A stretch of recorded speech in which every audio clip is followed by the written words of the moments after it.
Olá amigos, tudo bem? Meu nome é Josemar Bueno e hoje vamos comentar esta notícia aqui e eu quero dar a minha opinião. Então aqui diz, né, qualidade torna algumas distribuidoras não merecedoras de renovação, né, descosta, né? Então, governo ainda estuda critérios para definir quem poderá pedir a prorrogação do contrato de concessão. Então é disso que nós vamos falar hoje nesse vídeo, mas antes quero deixar dois convites para vocês. E o primeiro convite é para que vocês conheçam o nosso grupo de negócios, né? Os links estão na descrição deste vídeo. Então, se você quer melhorar o seu networking, né, e participar de lives semanais onde o foco são negócios, então não deixe de conhecer aqui o nosso grupo, certo, pessoal? E agora o meu último convite para vocês. E se você está pensando em trabalhar no mercado livre de energia, então conheça o nosso curso Mercado Livre de Energia. Aqui na página do curso, então você tem um vídeo, né, explicando sobre o curso. Temos também aqui toda a definição, né, o que é visto no curso. E rapidamente, aqui só para explicar para vocês, quando você adquire o curso, você está adquirindo 32 horas de videoaula, mais 30 horas de materiais extras, e também temos 42 horas de encontros online ao vivo, específico para tirar as dúvidas do curso. Esses encontros ocorrem aos sábados de forma alternada, já iniciaram no dia 17 de fevereiro, porém eles se estendem até o dia 23 de novembro, né? Então das 9 às 11 da manhã, em sábados alternados. Então quando você adquire o curso, primeiro você é adicionado ao grupo do WhatsApp da turma, você recebe 2 e-mails, um com o link para participação das lives de Tira Dúvida e, ao mesmo tempo, você recebe as instruções de acesso para assistir às videoaulas na Hotmart. Certo, pessoal? Então, todos os detalhes estão aqui na página do curso. Não custa nada, né, você visitar a página e conhecer a nossa proposta, né? Então é isso. Vamos agora para o nosso conteúdo. Bom, então, pessoal, vamos agora contextualizar um pouco, né? Uma concessionária de distribuição de energia elétrica é aquela empresa que ganhou, né, tem o direito agora, né, ela ganhou a concessão do monopólio natural, ou seja, daquela área para distribuir energia. Ou seja, ela não vai ter competição, não terão outras distribuidoras competindo por essa prestação de serviço. Tá? Então essa é a lógica inicial, né? Por que se faz assim? Por que a gente não abre, né, o livre mercado e deixa as distribuidoras competirem e escolhermos quaisquer tipos de distribuidoras, né? Existe um problema fundamental que é a infraestrutura física, né? Como é que nós faríamos, por exemplo, para que as redes elétricas ou fossem compartilhadas ou que cada distribuidora tivesse a sua infraestrutura de distribuição, né? Então, como não se chega num consenso, como não se tem uma ideia real e factível, né, de como fazer isso, existe o monopólio natural, né? É claro que algum dia resolveremos esse problema. Eu já citei algumas soluções aqui, como a questão das micro-redes, né? Então, é possível, né, tentar um modelo hoje. Se vai funcionar, já não sei, né? Mas vamos pensar então na forma que está. Bom, estamos aqui no site da ANEEL e aqui temos os procedimentos de regulação tarifária, né? Então aqui, ó, no módulo 2, ele diz aqui, ó, revisão tarifária periódica das concessionárias de distribuição de energia. E logo abaixo, reajuste tarifário anual das concessionárias de distribuição de energia. Ou seja, né, a ANEEL, ela analisa como foi a qualidade geral do serviço, né, como que a distribuidora prestou aquele serviço, e aí ela autoriza ou não reajustes tarifários, né? Isso vai impactar nas finanças, né, da distribuidora. Ela pode perder a viabilidade financeira, por exemplo, né? Então vou dar um exemplo de como isso acontece na prática. Bom, então um exemplo prático é esse aqui, ó. Estamos no site da ANEEL ainda, tá? Então diz aqui, ó, a ANEEL aprova a redução média de 3,49% nas tarifas da Equatorial Alagoas, né? Então aqui começa o texto, ó, dia 30 de abril. Então, a ANEEL aprovou nesta terça-feira, 30 de abril, o resultado da revisão tarifária periódica, né, da Equatorial Alagoas. Então eles seguiram a regrinha do PRORET, como nós vimos lá, e os resultados são estes aqui, né? Então, ó, confira os novos índices que passam a vigorar, né? Então aqui ele coloca, ó, Equatorial Alagoas, consumidores residenciais B1, então menos 0,21%, né? Então vai gerar uma economia para os consumidores, né? Classe de consumo, consumidores cativos, baixa tensão, então 0,26%, né? Então menos, né, negativo aqui. Alta tensão, menos 11,8%, efeito médio, então menos 3,49%. Né? Então reparem o seguinte, a Equatorial ela pode ter uma, vamos dizer, uma dificuldade financeira, uma redução de lucros aqui, pode ser que sim, pode ser que não. Por quê? Porque basicamente, se eles aumentaram a eficiência operacional, no sentido de conseguir entregar a mesma qualidade, só que com menos custo, né, menos custo na rede, então eles não seriam afetados por essa redução, por exemplo. Mas, se a empresa não conseguiu, se ela basicamente não evoluiu em nada, se não aumentou a eficiência, né, o que vai acabar acontecendo? Ela vai sentir sim esse prejuízo, né? Uma concessão, geralmente, ela tem 10 anos e se renova essa concessão, então, por mais 10 anos, por exemplo, né? E a minha opinião sobre isso é a seguinte, né? Deixa eu voltar para o PRORET aqui. Pronto, então estamos novamente aqui no PRORET, nos procedimentos de regulação tarifária, e a minha opinião é o seguinte, né? Veja só, a ANEEL, como um órgão centralizador, né, ou seja, uma vez decidido, né, e publicado, né, pela ANEEL, é isso, né, a ordem está dada, certo? Se ela errar ou se ela acertar, aí é uma questão, né, de sorte, né, porque nada garante que a ANEEL sempre publique, sempre tenha normativas, né, produza normativas corretas, ela pode errar, certo? Então o que acaba acontecendo aqui? Eu acho que a melhor forma, né, para evitarmos esses problemas, né, de qualidade, né, questão de custo, eficiência, seria fazer da seguinte forma. Primeiro, não deveria existir apenas uma ANEEL. Deveríamos ter um sistema separado, né?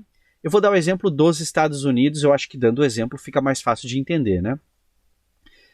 Nos Estados Unidos, cada distribuidora de energia é como se fosse a sua própria ANEEL. Tá? Então, o que acaba acontecendo na prática, né? Se você está em uma distribuidora de energia e o serviço dela é muito ruim, se basicamente ela cria regras ruins, ela promove, né, uma mudança. As empresas elas saem daquela região. Então, você evita aquele ambiente de negócios e vai para a distribuidora que tem melhores condições. Eu sei que é um pouco duro pensar nisso, né? Porque a gente pensa, poxa, mas e quem não tem condições, né? Mas a questão é que não precisam todos os clientes saírem dali, né? Veja só, a distribuidora, quando ela tem concorrência, né? Quando ela avalia, poxa, eu tenho autonomia para criar minhas próprias regras, né? Ah, então eu vou ser uma ditadora, então eu vou produzir regras que só me beneficiam. Ora, as pessoas votam com os pés, né? Então, basicamente, as empresas e as pessoas, ao longo do tempo, sairiam daquela região e iriam para outra distribuidora, por exemplo. Então, você teria essa migração, né, de consumidores, empresas, né, indo de um lado para o outro. Ou seja, como a distribuidora não é boba, né, ela tem uma boa assessoria técnica, ela basicamente se obriga a prestar um bom serviço. E como ela mesma que criaria suas regras, o que acabaria acontecendo ali? Ela, no tempo, precisaria ter regras que fizessem sentido. Né? Por quê? Porque a questão é dar liberdade para as pessoas e elas escolhem os melhores serviços. Né? Então, como é que funciona? Você tem uma entidade governamental federal nos Estados Unidos que não faz uma regulação, mas basicamente monitora, avalia como estão essas distribuidoras, né? E aí você tem ali um alinhamento no sentido de estar cumprindo leis ou não. Então, se a distribuidora está cumprindo o que está previsto na legislação, o restante é performance comercial. Então, no Brasil, talvez fizesse sentido termos, né, uma liberdade maior das distribuidoras e ela precisar performar comercialmente de verdade. Né? Imagina o seguinte, imagina uma distribuidora que não performa muito bem no estado de São Paulo. Gradualmente, você perderia clientes ali, porque se ela cria problemas, as empresas, as pessoas, elas migrariam de mercado, né? Eu sei que é difícil de pensar como isso aconteceria, mas isso é muito futurista. Não, estou dizendo que nós podemos olhar para os outros países e observar como eles fazem. E lembrar que o Brasil não é sinônimo, né, de um bom setor elétrico. O Brasil ele é mediano. Né? O Brasil, quando você fala em liberdade comercial no setor elétrico, nós não temos os melhores resultados do mundo. Né? Nós estamos ali bastante abaixo hoje no ranking. Né? Seja em relação a preço de tarifa, qualidade no fornecimento de energia, né? E lembrando, estou comparando o Brasil com países plenamente desenvolvidos, né? Estados Unidos, Alemanha, Japão, Coreia do Sul, né? Vamos comparar com o que há de bom, né? Não com o restante. Então o Brasil ele pode olhar, né, para esses outros países e pensar um pouco, né, como eles fazem para ter uma regulação que é eficaz, uma autorregulação, na verdade, né, que ela precisa produzir resultados. Ou seja, se a ANEEL, por exemplo, toma uma decisão ruim, não tem nem como saber se a decisão é ruim, porque todo o setor elétrico vai começar a cumprir aquela decisão e todo o setor vai penar, vai passar por problemas, né? Agora, se você tem uma descentralização na regulação, o que acabaria acontecendo? Aquelas distribuidoras que tivessem uma regulação boa, que faz sentido financeiro, né, com a realidade econômica, né, com o momento atual, as outras distribuidoras rapidamente elas avaliariam, elas se comparariam, né, e elas pensariam, poxa, a nossa regra não é tão legal assim, a nossa regra seria mais interessante se fosse parecida até com a da outra, né, reguladora, né? Ou seja, vamos então fazer como eles, né?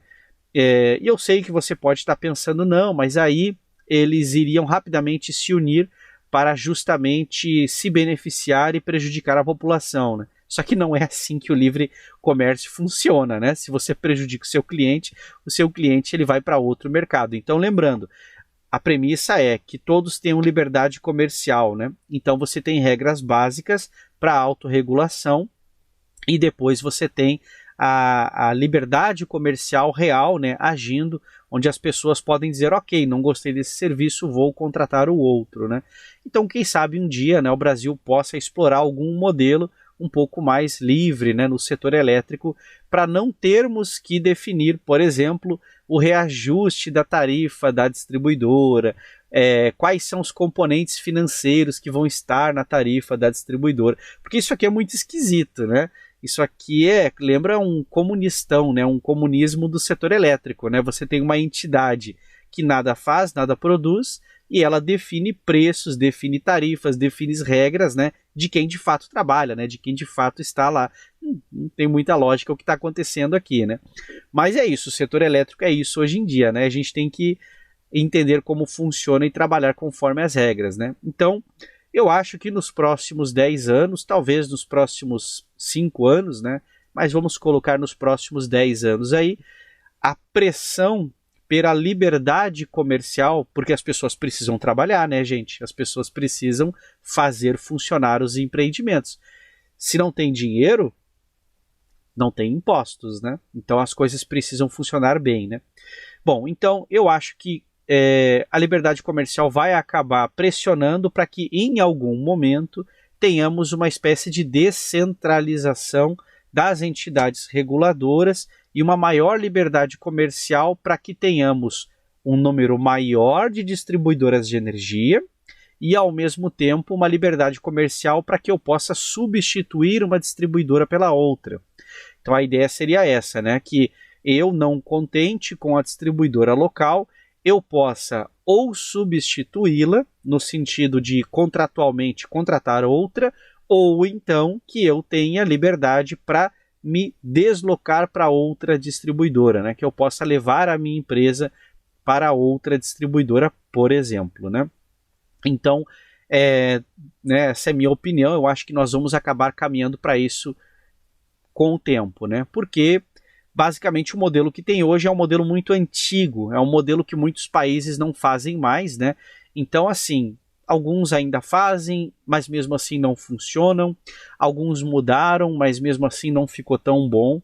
Então temos que olhar para os outros países, como é o setor elétrico no mundo inteiro, e tentar aprender, né, como eles fizeram e tentar trazer isso para o Brasil em algum momento. Então a minha crítica fica, né, aqui nesse conjunto de regras, essa coisa esquisita aqui que temos hoje, né, e que sempre nos faz pensar na questão da distribuidora. Lembrando, distribuidora não é fornecedora de energia. Ela precisa garantir infraestrutura. Então isso aqui não tem relação com a liberdade comercial de comprar e vender energia no ambiente livre, né? A crítica é estrutural. Estamos falando da rede, dos postes, dos fios, das conexões, né? Não estamos falando dos players que compram e vendem energia hoje, né? Estamos falando da infraestrutura como um todo e como ela poderia ser bem melhor se tivéssemos liberdade comercial também. Talvez um livre mercado de distribuidoras de energia, né? Talvez seja o momento aí para começarmos a discutir sobre isso. Certo, pessoal?